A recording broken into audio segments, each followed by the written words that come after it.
Alright, welcome back to the New Sentinel. Today we're diving into a story that honestly sounds like something out of a crime thriller, but it's all too real. Shannon Womack. If you haven't heard the name yet, you're about to. She was just arrested in Pennsylvania for impersonating nurses across several states, using, get this, 20 different aliases and 7 social security numbers. That's not a typo. 20.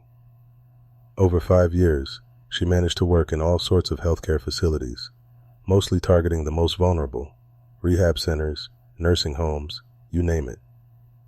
She's facing 43 criminal counts, including identity theft, forgery, and endangering care-dependent individuals. It's wild.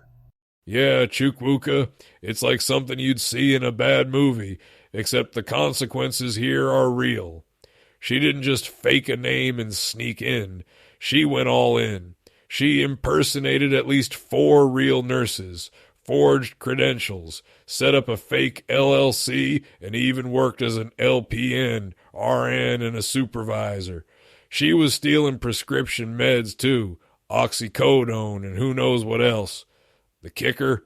She got caught during a traffic stop, gave the cops 3 different names, and that's what finally unraveled the whole thing. I mean, how does someone pull this off for so long? It's horrifying, Ethan, and it's not just about the paperwork. We're talking about real people, elderly, disabled, people who rely on nurses for their lives. She was able to infiltrate facilities like Eldercrest, Harmar Village, St. Mary's, and so many others. And the fact that she was able to do this for years, across state lines, it just shows how vulnerable these systems are. I keep thinking about the patients who didn't get their medication, or who were put at risk because someone wasn't who they said they were. Yeah, and from a military perspective, this is a total breakdown in basic verification. I mean, in the Army, you can't even get a mess hall pass without 3 forms of ID and a background check.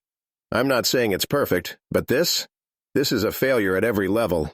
Chukwuka, you've been through those background checks. What's your take? Oh, absolutely, Duke. In the military, you can't even get near sensitive areas without a full background check, fingerprints, the whole 9 yards. And it's not just a one-time thing. They check you again and again. So, when I see someone like Womack slipping through the cracks, it makes me wonder, were these checks just rubber-stamped? Or was the system so overwhelmed that nobody was really looking? I mean, I get that healthcare was under pressure during COVID, but this is next-level negligence. That's exactly it, Chukwuka. COVID changed everything. Suddenly, there was this desperate need for healthcare workers, and the usual vetting just fell apart.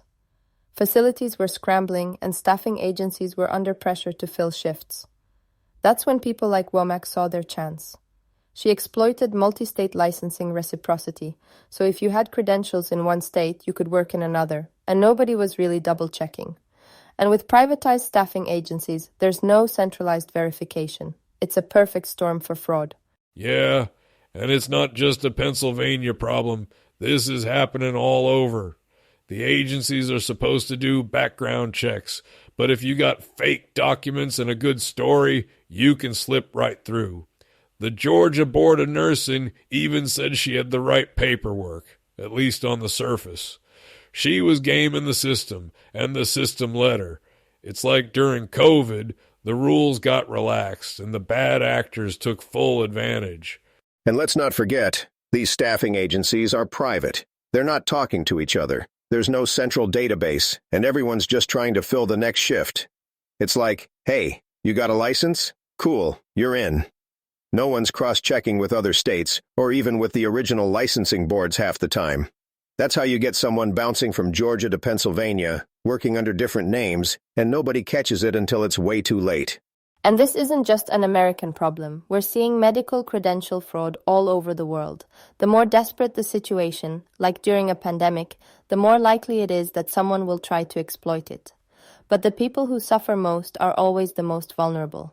Elderly patients, people with disabilities, those who can't advocate for themselves. It's a human rights issue, not just a paperwork problem. You know, Olga, that's a good point. We talked about systemic breakdowns in other episodes, like with the One Big Beautiful Bill, and how rapid changes can create chaos. This is another example. When you relax standards in a crisis, You have to be ready for the consequences. And here, the consequences were real people getting hurt, or at the very least, put at risk by someone who never should have been in the room with them.